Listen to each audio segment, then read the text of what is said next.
Hello po, titignan lang po natin kung ano pong mas maganda, Devas po ba o Balak. Sa ngayon, papunta muna po tayo sa Devas. Puntahan muna po natin yung Devas. So, ito po yung Devas. Ito po yung higaan. Dito po na si Amihan. Tapos kanina po si Muyak nun. Ayan po yung Devas.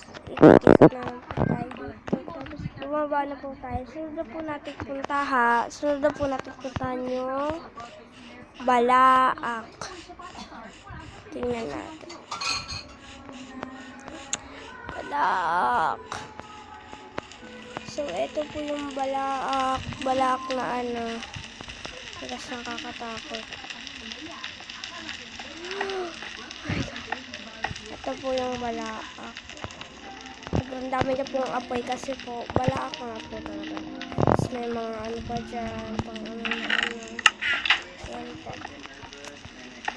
So, nakakatakot din po dito. Minsan din po, ayoko dito Doon po ako sa Devas na to.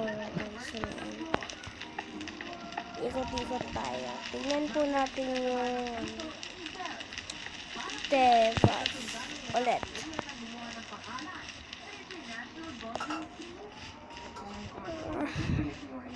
Yan po, yung Devas po. I love Devas po. I hate Balaak. Siyempre po, kung sa Devas po, dito po sa mundo ng mga tao, langit. Pag sa nga po, Balaak, dito po yun, impyerno.